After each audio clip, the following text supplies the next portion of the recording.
Assalamualaikum warahmatullahi wabarakatuh. Bertemu lagi dengan saya Ahmad Solihin.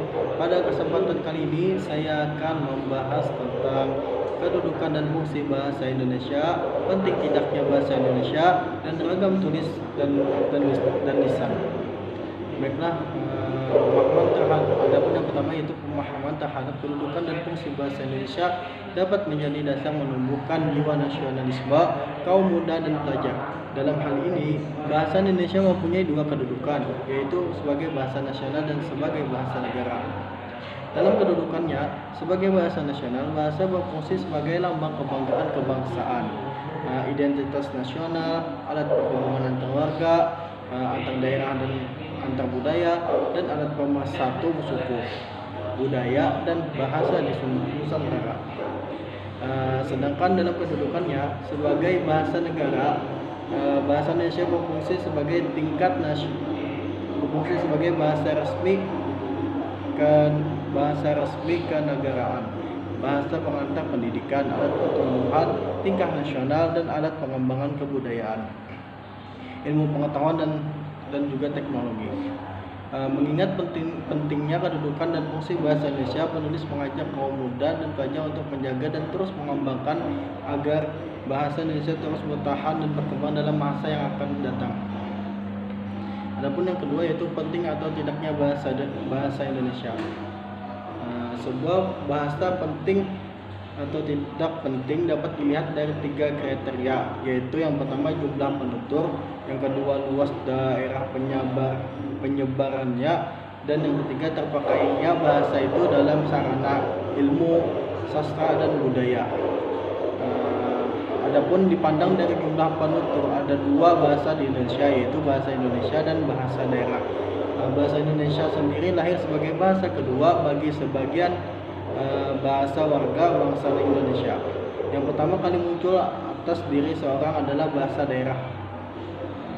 Bahasa Indonesia baru dikenal anak-anak setelah mereka sampai pada usia sekolah, taman kanak-kanak, atau juga TK.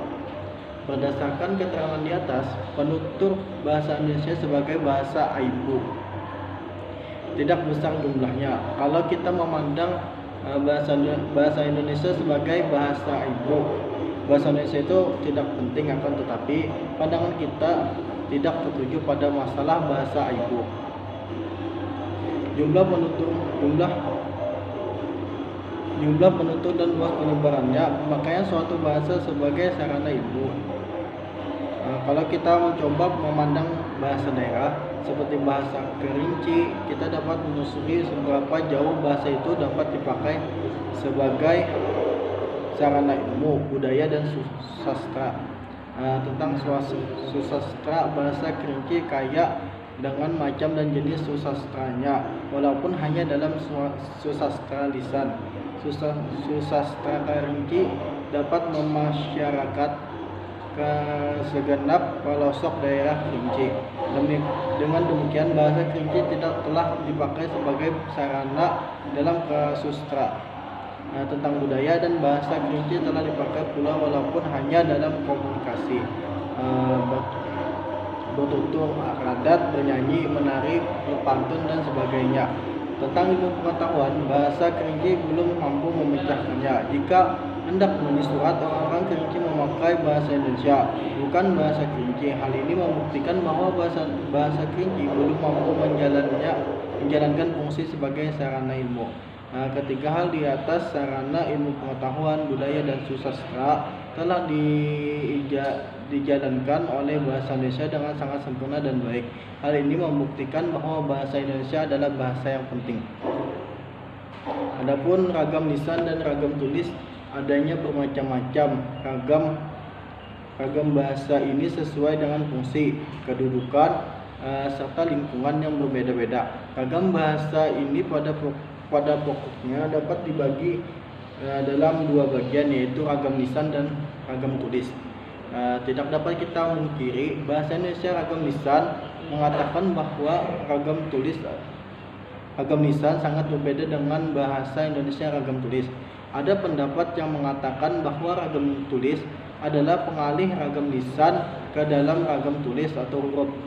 Pendapat ini tidak dapat dibenarkan 100%. Sebab itu, semua ragam lisan dapat dituliskan. Sebaliknya, tidak semua ragam tulis dapat dilisankan. Kaidah yang berlaku bagi ragam lisan belum tentu berlaku bagi ragam tulis. Nah, kedua ragam ini berbeda.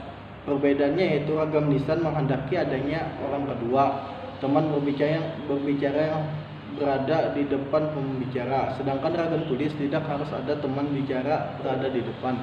Mungkin cukup sekian dari saya. Salah maaf. Wassalamualaikum warahmatullahi wabarakatuh.